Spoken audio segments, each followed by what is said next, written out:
Assalamualaikum warahmatullahi wabarakatuh. Halo teman-teman, bagaimana kabarnya? Semoga selalu dalam keadaan sehat walafiat ya.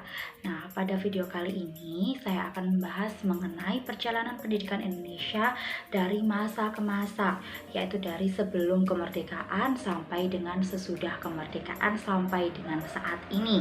Nah, oke, apa sih sebenarnya yang akan dibahas dalam video ini? Yuk disimak ya sampai habis videonya. Oke, kalau kita berbicara tentang pendidikan, kita itu tidak lepas dari salah satu tokoh pendidikan kita, yaitu adalah, beliau adalah Bapak Pendidikan kita, Ki Hajar Dewantara, yang mana beliau ini sudah mengangkat harkat dan martabat kita melalui bidang pendidikan sampai bidang pendidikan kita itu sehebat sekarang ini. Oke teman-teman, jadi ketika kita berbicara tentang pendidikan, yang paling terngiang-ngiang di telinga kita itu pasti adalah salah satu semboyannya beliau, yaitu adalah Tutwuri Handayani. Ya dimana-mana pasti ada ya, mulai dari kita TK sampai dengan kita SMA, bahkan sampai kita perguruan tinggi, Tutwuri Handayani itu pasti terngiang-ngiang sekali di telinga kita. Nah, ternyata Tutwuri Handayani itu adalah merupakan salah satu dari 4 asas pendidikan kita. Apa saja sih sebenarnya asas-asas pendidikan kita itu? Oke, sebelumnya kita bahas tentang asas terlebih dahulu. Asas itu apa sih? Asas itu adalah dasar atau tumpuan berpikir dalam perencanaan maupun pelaksanaan pendidikan kita. Jadi, pendidikan kita itu tidak serta-merta langsung ada ya, tapi ada tumpuannya, ada dasarnya, seperti itu. Kita mulai dari asas pendidikan yang pertama, yaitu adalah asas Tutwuri Handayani. Nah, asas Tutwuri Handayani ini adalah dikemukakan oleh Bapak Pendidikan Nasional kita tadi, yaitu Bapak Ki Hajar Dewantara. Nah, kemudian asas ini ditambah lagi oleh Bapak Sostrokartono. Beliau menambahkan 2 lagi, yaitu adalah Ing Ngarso Sung Tulodo dan Ing Madya Mangunkarso. Ini udah nggak asing lagi ya teman-teman di telinga kita. Ngarso Sung Tulodo memiliki makna di depan memberikan teladan. Ing Madya Mangunkarso memiliki makna di tengah membangun kekuatan dan terus berkarya. Tutwuri Handayani memiliki makna di belakang memberi dorongan. Untuk selanjutnya kita bahas asas yang kedua, yaitu adalah asas 1922. Nah, pada asas ini itu sebenarnya ada 7 pokok bahasan, di mana kalian bisa baca di sini ya, 7 pokok bahasanya.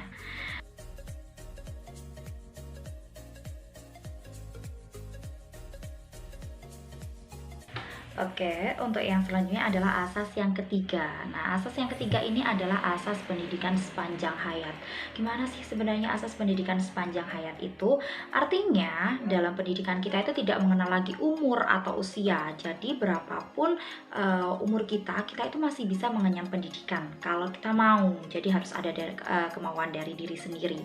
Nah, ini tuh berkaitan dengan asas yang keempat, yaitu adalah asas kemandirian dalam belajar. Jadi, belajar itu bisa timbul dari dalam dirinya sendiri, bukan dari orang lain. Jadi ada kesadaran dari dalam diri sendiri. Jadi pendidikan nanti akan menjadi lebih bermakna. Apa yang kita dapatkan itu akan lebih masuk ke dalam otak kita, akan lebih bermanfaat seperti itu. Nah, kita lanjutkan ya teman-teman. Kita bahas tentang perjalanan pendidikan Indonesia mulai dari sebelum kemerdekaan dulu. Nah, jika kita berbicara tentang perjalanan pendidikan Indonesia mulai sebelum kemerdekaan, sebenarnya pendidikan di Indonesia itu sudah ada mulai dari adanya atau masuknya agama Hindu-Buddha ke Indonesia. Jadi ketika itu pendidikan itu berada di padepokan-padepokan, jadi sudah terpusat.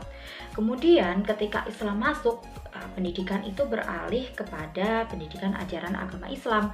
Jadi terpusat juga, tetapi yang diajarkan itu adalah terkait dengan ajaran-ajaran Islam.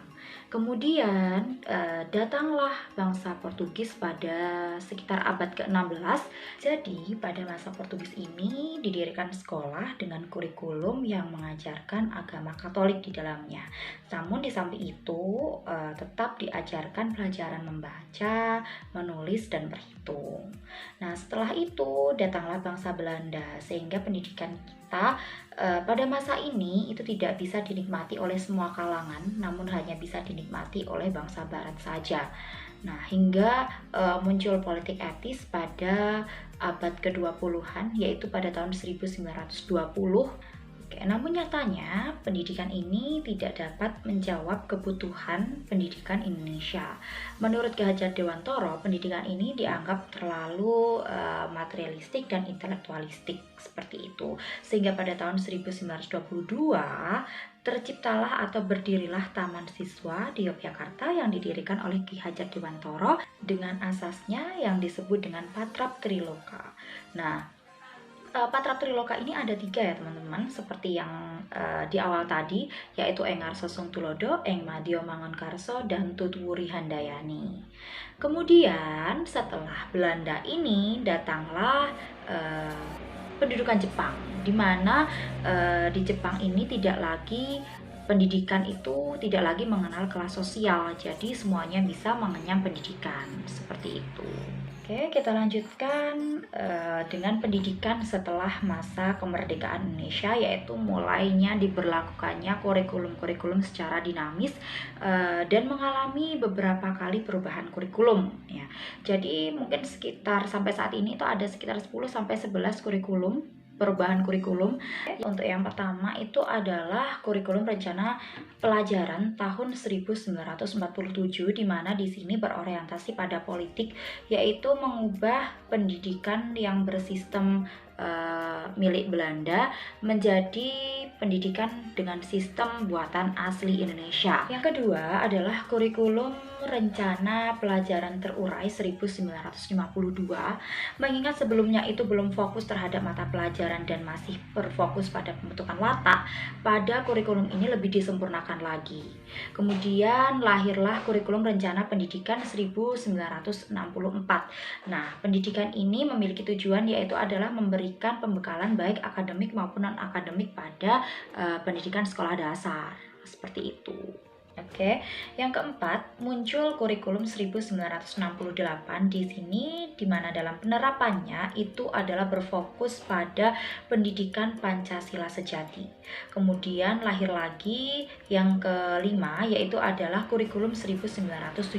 Nah, setelah itu muncul lagi kurikulum pendidikan 1984, di mana di sini itu sangat terkenal dengan model pembelajarannya, yaitu adalah CBSA, cara belajar siswa aktif. Berarti dalam kurikulum ini siswa itu dituntut lebih aktif, seperti itu. Ya, adalah kurikulum 1994 dengan suplemen kurikulum 1999. Nah, kurikulum ini sempat mendapatkan kritikan pada masa itu karena dianggap beban belajarnya terlalu memberatkan peserta didik. Nah, setelah itu baru muncul pada tahun 2004, yaitu kurikulum berbasis kompetensi atau disebut dengan KBK. Nah, kurikulum berbasis kompetensi ini memiliki ciri yaitu berorientasi pada hasil saja. Selanjutnya, pada tahun 2006, selang 2 tahun setelah munculnya KBK, muncul lagi yaitu adalah KTSP atau Kurikulum Tingkat Satuan Pendidikan. Nah, pada kurikulum ini sebenarnya itu sudah menggunakan tematik, namun pada praktiknya itu belum. Selanjutnya, pada tahun 2013 barulah muncul kurikulum baru lagi yang disebut dengan K13. Nah, kurikulum 2013 ini adalah kurikulum yang penilaian pokoknya itu ada 3, yaitu adalah aspek sikap, kemudian aspek pengetahuan atau kognitif, dan aspek keterampilan. Nah, pada penerapannya pun kurikulum 2013 ini menggunakan sistem tematik. Dan yang terakhir yang sedang berjalan saat ini adalah kurikulum merdeka atau disingkat dengan Kurmer. Pada kurikulum merdeka ini kita diberikan kebebasan, baik guru maupun peserta didik diberikan kebebasan atau otonomi untuk mengembangkan dirinya sendiri, mengembangkan potensi, minat, dan bakatnya sendiri, seperti itu. Nah, teman-teman, itu tadi adalah uraian singkat terkait dengan perjalanan pendidikan Indonesia dari masa ke masa.